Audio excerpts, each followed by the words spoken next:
नमस्कार।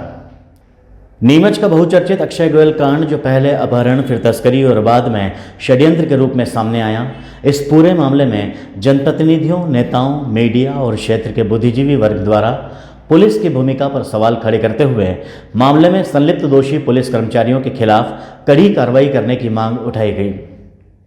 मामले में कार्यवाही को लेकर प्रदेश के गृह मंत्री और मुख्यमंत्री तक से मुलाकात करने के दावे भी किए गए। आज अक्षय गोयल मामले का स्टेटस क्या है?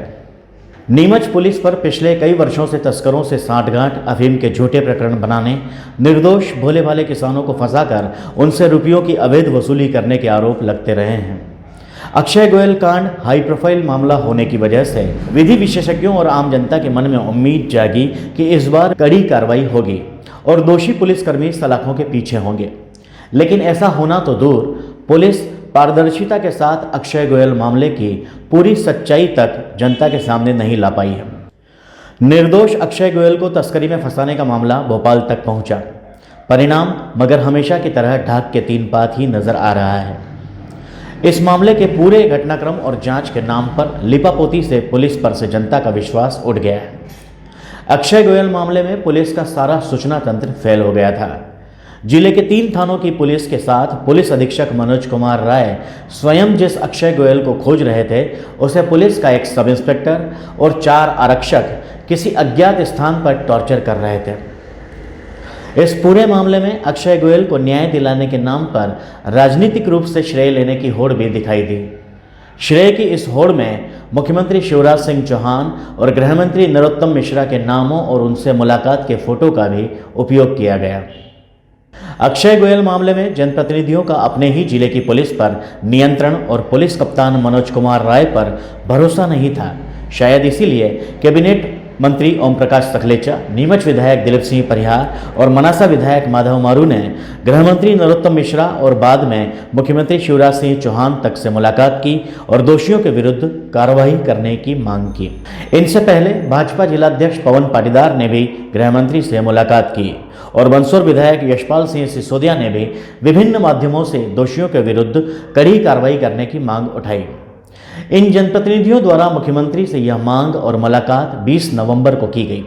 इसके पहले सब इंस्पेक्टर कमलेश गौड़ और 4 आरक्षकों को निलंबित कर दिया गया और 19 तारीख को ही चौकीदार को षड्यंत्रकर्ता मानते हुए उस पर प्रकरण दर्ज कर उसको एक साथी के साथ गिरफ्तार किया जा चुका था।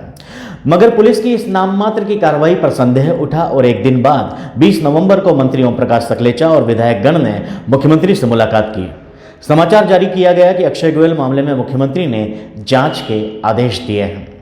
मुख्यमंत्री द्वारा दिए गए जांच के आदेशों के बारे में हमने पता लगाना चाहा तो डीआईजी सुशांत सक्सेना ने एसपी नीमच से जानकारी लेने को कहा।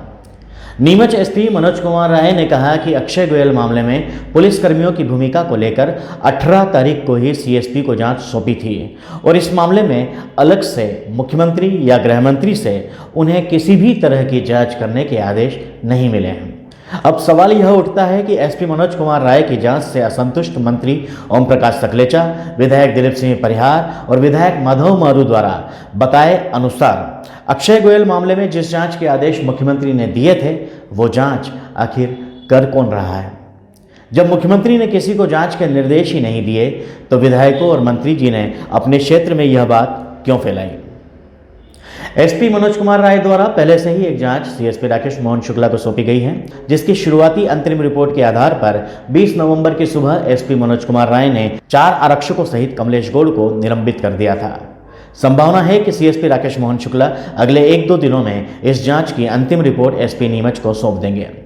आशंका है कि निलंबित पुलिसकर्मियों पर प्रकरण दर्ज करने की कोई संभावना दिखाई नहीं दे रही है। हो सकता है कि अक्षय गोयल उन्हें दी गई प्रताड़ना, अपमान और उनके साथ घटित अपराध के बदले इसी तरह की लिपापोती की कार्रवाई चाहते हों। हो सकता है कि नीमच जिले के विधायक और मंत्री भी इस तरह की दिखावे की कार्रवाई से अपने जनाधार को बनाए रखना चाहते हों। तो इनकी मजबूरी तो समझ में आती है, लेकिन अपराध घटित होने के बाद आप क्षेत्र के नागरिक के तौर पर और जागरूक जनता के तौर पर जांच के नाम पर हो रही इस नौटंकी से संतुष्ट हो जाते हैं तो यह जिले की कानून व्यवस्था और आपके भविष्य के लिए खतरनाक हो सकता है। इस मामले में अब तक के घटनाक्रम में यह निष्कर्ष निकलता है कि पुलिस सुप्रीम है। वैसे तो पुलिस न्याय नहीं करती, बल्कि आरोपियों को न्यायालय तक पहुंचाने का काम करती है। मगर पुलिस कर्मचारी स्वयं अपराध में शामिल हों तो उनके खिलाफ न्यायिक कार्रवाई करवाना आसान नहीं है। यदि यह अंतिम निष्कर्ष है तो शहर और जिले की जनता के लिए बहुत खतरनाक है। जांच के नाम पर इस नौटंकी में जनप्रतिनिधि भी शामिल हो जाएं तो फिर तो ईश्वर ही मालिक है।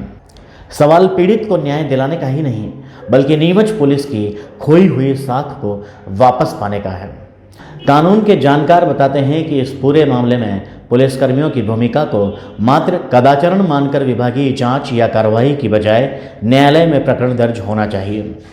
ये सामान्यतया एनडीपीएस के केस में जिस व्यक्ति के पोजीशन से अफीम मिलती है उसी को आरोपी माना जाता है। लेकिन इस मामले में जो अनुसंधान की जो समाचार आ रहे हैं उस समाचारों से यह स्पष्ट हो रहा है कि पुलिस ने ही इस फेक केस को बनाया है।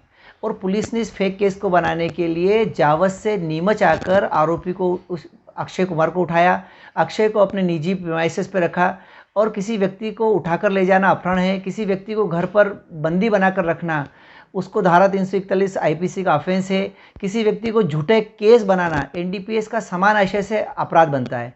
इसलिए ऐसे मामलों में जिन व्यक्तियों को आरोपी होना चाहिए उन व्यक्तियों को केवल जांच के नाम पर निलंबित करना उचित नहीं होगा, उनको इस एनडीपीएस केस में अपराधी बनाकर तत्काल जुडिशल करना चाहिए। एनडीपीएस के मामलों में थाने के भार सदक अधिकारी के पास अनुसंधान है। ऐसे मामलों में सीएसपी, एसपी या मुख्यमंत्री स्तर के व्यक्तियों को प्रशासनिक और राजनीतिक हस्तक्षेप नहीं करना चाहिए।